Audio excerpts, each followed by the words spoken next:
नमस्कार साथियों, आप सभी का स्वागत है स्वामी विवेकानंद स्टडी सर्किल प्रयागराज में। साथियों, आज हम लोग पंचायती राज के बारे में पढ़ेंगे। जो पंचायती राज व्यवस्था है, संविधान का एक भाग है, उसी के बारे में हम लोग पढ़ेंगे। आप लोग बिल्कुल धैर्य से बने रहिए और चीज़ों को धीरे धीरे समझेंगे। साथियों, आप एक विचार कर सकते हैं, अगर देश में शासन करना है तो किस किस स्तर से शासन किया जाता है। एक तो प्रधानमंत्री के पोस्ट से, यानी जो संसद है वहाँ का जो मुखिया होता है प्रधानमंत्री, एक तो उनके द्वारा शासन किया जाता है पूरे देश में। जैसे देश की अर्थव्यवस्था है, देश की रक्षा व्यवस्था है, देश की संप्रभुता है, समृद्धि है, इन सब चीज़ों का जो ध्यान होता है, ध्यान रखना होता है, वो प्रधानमंत्री के माध्यम से किया जाता है। दूसरा, आपको पता है देश में बहुत सारे राज्य हैं, तो राज्य के मुख्यमंत्री होते हैं। दूसरा शासन वहाँ से किया जाता है कि मुख्यमंत्री उस राज्य की समृद्धि को नज़र में रखते हुए उस राज्य का विकास करते हैं, उस राज्य पर शासन करते हैं। लेकिन दोस्तों, आप विचार कर सकते हैं कि अगर गांव में छोटी सी छोटी चीज़ें, जैसे गांव में हैंडपंप लगवाना है, पानी पहुंचवाना है, नाली बनवाना है, तालाब खुदवाना है, अब ये छोटी सी छोटी चीज़ मुख्यमंत्री तक कैसे पहुँचेगी, इस पे विचार करने योग्य ये बात है। तो इसके लिए शासन व्यवस्था थोड़ी सी बढ़ाई गई। हम लोग बात करेंगे जब देश आज़ाद हुआ 1947 में। 1947 में जब देश आज़ाद हुआ तो अंतरिम सरकार का गठन हुआ, क्योंकि आपको पता है जो पहला आम चुनाव हुआ था वो संविधान लागू होने के बाद हुआ। और 1952 में तत्कालीन प्रधानमंत्री पंडित जवाहरलाल नेहरू जी ने क्या किया, एक सामुदायिक विकास कार्यक्रम शुरू किया, पब्लिक डेवलपमेंट प्रोग्राम शुरू किया। उसके अंतर्गत क्या होता था कि जो गांव की समस्याएं हैं, छोटी छोटी समस्याएं, जैसे उस समय तो बहुत गरीबी थी, एक तरह से बहुत समस्याएं थी, उनको सुनने के लिए सामुदायिक विकास प्रोग्राम जो मैं आपको बता रहा हूं, इसकी शुरुआत की गई पंडित नेहरू द्वारा। और इससे एक तरह से बहुत प्रभावित हुए पंडित जवाहरलाल नेहरू जी, क्योंकि इससे काफ़ी लाभ महसूस हुआ। फिर 1952 में, ये 1952 से 53 तक बिल्कुल अच्छे से कार्य किया। उसके बाद जब नेहरू जी इससे प्रभावित हुए तो उन्होंने 1953 में क्या किया, उन्होंने राष्ट्रीय विस्तार सेवा के माध्यम से इसे पूरे देश में एक तरह से व्यवस्थित करने की कोशिश की और पूरे देश में जो है इसको व्याप्त करने की उन्होंने कोशिश की और किया भी। इससे बहुत ही लाभान्वित महसूस किए। तो इससे जो भी समस्याएं रहती थी गांव की, उसके माध्यम से ये राष्ट्रीय विस्तार सेवा के माध्यम से सुना जाता था और उसका निपटारा किया जाता था। तो ये चीज़ें धीरे धीरे चलती रहीं, 4-5 साल चली। तो इसके बाद उस समय एक बहुत ही बड़े अर्थशास्त्री थे बलवंत राय मेहता जी, उनसे प्रधानमंत्री जी ने बात किया कि आप इस प्रोग्राम को देखिए और इसमें देखिए किस चीज़ की सुधार की आवश्यकता है, क्या और हम कर सकते हैं। तो बलवंत राय मेहता जी ने कहा कि सर देखिए, भारत विभिन्नताओं का देश है और यहाँ पर कहीं पे अलग अलग प्रॉब्लम है, कहीं पे सूखा है, कहीं पे बाढ़ की समस्या है, कहीं पे रेगिस्तान है तो कहीं पहाड़ पर्वत हैं। इसलिए हर जगह हमें घूम घूम कर देखना पड़ेगा कि कहाँ पे कौन सी समस्याएं हैं। इसके लिए थोड़ा समय लगेगा। फिर समय लगा। 1957 में ये बलवंत राय मेहता कमेटी बनाई गई, उनकी अध्यक्षता में बलवंत राय मेहता जी के। और इस कमेटी ने 2 साल बाद एक रिपोर्ट दिया और इस रिपोर्ट से उन्होंने कुछ सुधार की बात की। उन्होंने ग्राम पंचायत की बात वहाँ पर बलवंत राय मेहता कमेटी ने की और इस ग्राम पंचायत को 3 स्तर पर लागू करने की बात की गई थी। इस पंचायत को 3 स्तर पर, एक तो ग्राम पंचायत, एक दूसरा जो स्तर था वो ब्लॉक समिति,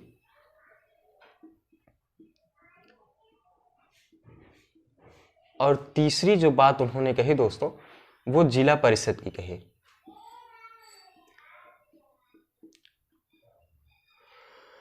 उनका कहना यह था कि ग्राम पंचायत जो है उसके माध्यम से कोई भी व्यक्ति ग्राम पंचायत में अपनी समस्या को बता सकता है।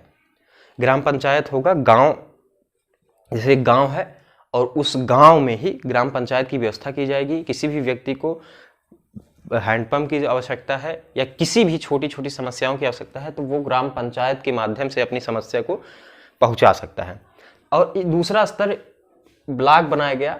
जैसे ये ग्राम पंचायत है, यहाँ एक ब्लॉक में कई सारे गांव को क्या किया गया, शामिल किया गया। जैसे एक ब्लॉक बना दिया गया, उसके अंतर्गत जो है 100, कम से कम 100 गांव को लिया गया और 100 गांव की समस्याएं उस ब्लॉक पर, जैसे हर गांव में समस्या व्यक्ति देता था, फिर उन समस्याओं को ब्लॉक तक पहुंचाया जाता था। और तीसरी जो बात है, जो जिला परिषद की स्थापना की। जिला परिषद के अंतर्गत कई सारे ब्लॉक थे और वो ब्लॉक की समस्याएं जो है वो जिला परिषद तक जाती थी। उसके बाद जिला परिषद का जो अध्यक्ष रहता था, जो यहाँ पे अधिकारी है, जो अध्यक्ष है, वो मुख्यमंत्री से पैसा लेकर पास कराकर इन सब सारी चीज़ों में एक तरह से दे देता था। इस तरह की उन्होंने त्रिस्तरीय पंचायत की व्यवस्था की बात की। और इसके बाद क्या किया गया, नेहरू जी को बताया गया। फिर पंडित जवाहरलाल नेहरू ने क्या किया, 2 अक्टूबर 1959 को ये जो त्रिस्तरीय पंचायत की व्यवस्था है इसे लागू कर दिया।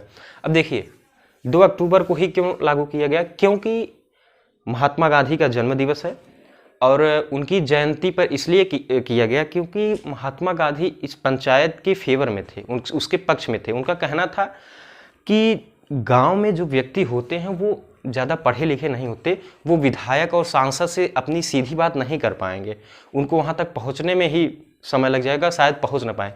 इसलिए जो ग्राम पंचायत रहेगा, वो ग्राम पंचायत का जो मुखिया रहेगा उन्हीं के गांव का ही चुना गया रहेगा और इससे कोई भी व्यक्ति अपनी समस्या उस ग्राम मुखिया से कह सकता है, इससे आसानी होगी। इसलिए ग्राम पंचायत यानी पंचायत के फेवर में थे महात्मा गांधी, इसलिए उनके जन्म दिवस पर ही 2 अक्टूबर 1959 को इसे लागू किया गया। त्रिस्तरीय पंचायत व्यवस्था लागू की गई। आपको इतनी चीज़ें समझ में जरूर आई होंगी। हम आगे अब बात। साथियों 2 अक्टूबर 1959 को पंडित जवाहरलाल नेहरू जी के द्वारा राजस्थान के नागौर में सबसे पहले पंचायती राज व्यवस्था जो है वो लागू किया गया और वहाँ पे चलने लगा। अगर दूसरा राज्य हम लोग देखें तो आंध्र प्रदेश दूसरा राज्य है जो पंचायती राज व्यवस्था को एक तरह से एक्सेप्ट किया और अपने यहाँ लागू किया।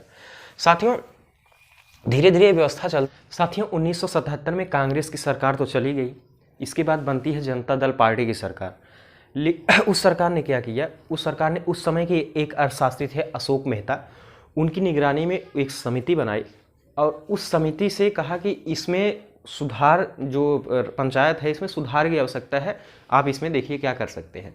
तो उन्होंने 2 स्तरीय यानी द्विस्तरीय पंचायत की बात की और उन्होंने कहा कि जो 3 स्तरीय मैंने आपको बताया था कि ग्राम पंचायत, ब्लॉक समिति और जिला परिषद, इसको हटाने की बात की। उन्होंने कहा कि 2 ही स्तर होना चाहिए, एक मंडल स्तर और दूसरा दोस्तों जिला परिषद।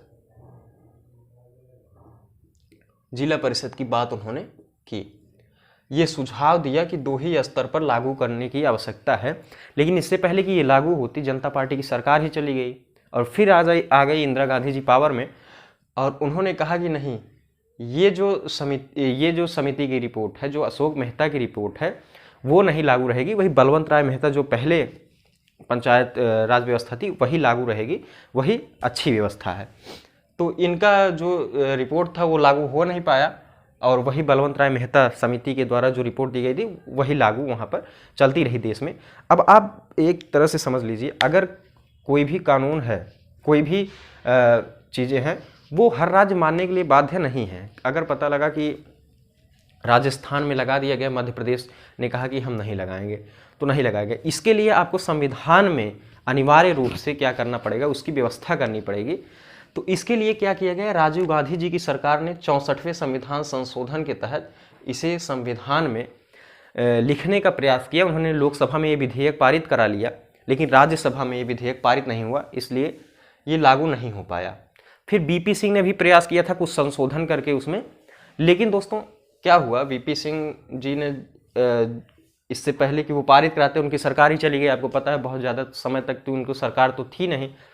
फिर नरसिम्हा राव जी की सरकार आई, उन्होंने कुछ उसमें संशोधन करके, उस विधेयक में संशोधन करके उन्होंने पारित कराया और 1992 में 73वां संविधान संशोधन हुआ, जिसके तहत ये विधेयक पारित हुआ और 24 अप्रैल को अनिवार्य रूप से 1993 को अनिवार्य रूप से इसे संविधान में लागू किया गया और सभी राज्यों को मानने के लिए बाध्य किया गया। तो तब से ये सारे राज्य इस जो पंचायत व्यवस्था है इसे मानने के लिए बाध्य हुए और पूरे राज्य में जो है वो क्या किया गया, एक तरह से पंचायत की व्यवस्था की गई। अब साथ ही हम लोग थोड़ा सा बात कर लेते हैं कि पंचायत किस तरह से कार्य करता है, उसके बारे में। साथियों यहाँ पर हम देखते हैं ग्राम पंचायत किस तरह से वर्क करता है, पंचायत व्यवस्था किस तरह से कार्य करती है। आप मान लीजिए कोई गांव है इस तरह से, और गांव में जनसंख्या रहती है, आपको पता है। तो जनसंख्या के आधार पर इस गांव को वार्ड में बांट दिया जाता है। जैसे ये वार्ड नंबर 1 हो गया, यहाँ पे वार्ड नंबर 2 हो गया, वार्ड नंबर 3 हो गया, वार्ड नंबर 4 हो गया, 5 हो गया, 6 हो गया। इस तरह से गांव में, आपके गांव में ऐसा बटा होगा, आपको पता है। तो गांव में क्या होता है, इसको वार्ड में जनसंख्या के आधार पर बांट देते हैं। अब देखिए ग्राम पंचायत क्या क्या कार्य कर सकती है। एक तो ये कार्यपालिका का काम करती है, यानी यहाँ पर गांव में कोई काम है उसे कराएगी। और दूसरी व्यवस्था है न्यायपालिका, ये न्याय का भी काम करती है। और यहाँ पे विधायिका नहीं होती, कानून नहीं बनते। कानून बनेगा तो विधानमंडल या संसद में ही बनेगा, न कि ये लोग बना सकते हैं।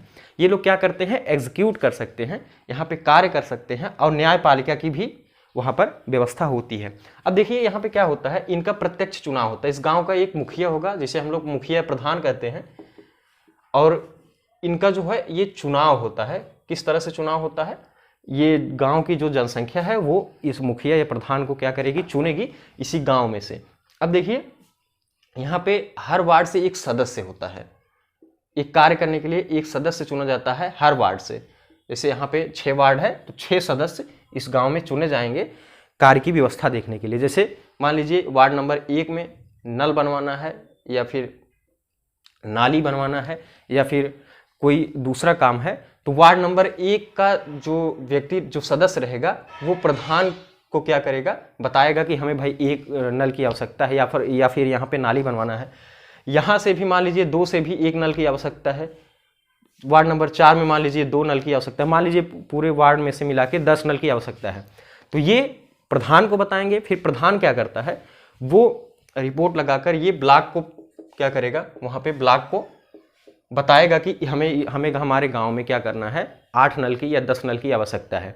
फिर ये जो ब्लॉक समिति है ये जिला परिषद को भेजेगी, और जिला परिषद मुख्यमंत्री से पैसा पास कराकर इनके पास ब्लॉक समिति को भेजेगी। फिर ब्लॉक समिति जो है प्रधान के पास भेजेगी, और प्रधान या मुखिया जो है वो क्या करता है, उन नल की व्यवस्था करेगी इन सदस्यों के माध्यम से। अब देखिए जो मुखिया होता है इसका प्रत्यक्ष चुनाव होता है। आप डायरेक्ट चुनाव करते हैं और अपने मुखिया को क्या करते हैं, चुनते हैं। लेकिन उसी समय आप देखेंगे जब मुखिया का चुनाव होता है तो उस समय एक और सदस्य का चुनाव होता है, बीडीसी का भी चुनाव होता है, जो ब्लॉक समिति का एक सदस्य होता है। और हर गांव से ऐसे ब्लॉक समिति, जैसे आपको पता है कि एक ब्लॉक के अंदर कई सारे गांव जुड़े होते हैं। मान लीजिए 100 गांव है, 100 गांव को जोड़ दिया जाता है। और एक जिला परिषद के अंतर्गत मान लीजिए 10 ब्लॉक को जोड़ दिया गया। इस माध्यम से कार्य चलता है, क्योंकि एक गांव का व्यक्ति डायरेक्ट जिला परिषद में जाएगा तो शायद उसकी सुनवाई कब हो, इसलिए वो अपने प्रधान से सिफारिश करता है। प्रधान ब्लॉक से करेंगे, फिर ब्लॉक जिला परिषद से। तो जो मैं आपको बता रहा हूँ, इस ब्लॉक का एक प्रमुख होता है जो अप्रत्यक्ष चुनाव के द्वारा जुड़ा जाता है। आप ब्लॉक प्रमुख को नहीं चुनते, आप अपने गांव में बीडीसी को चुनेंगे, एक ब्लॉक सदस्य को चुनेंगे, और वो सदस्य क्या करेगा, वो ब्लॉक प्रमुख की एक तरह से चुनाव करता है और उसे चुनता है। तो इस तरह से यहाँ पे कार्य होता है। दूसरा जो कार्य होता है, ये मैंने आपको कार्यपालिका की बात बता दी। अब न्यायपालिका की भी बात बता देते हैं। जैसे हर वार्ड से पंच चुना जाता है, हर वार्ड से एक एक पंच चुना जाएगा, और पूरे गांव में जो इन पंच के ऊपर रहेगा उसे सरपंच कहते हैं।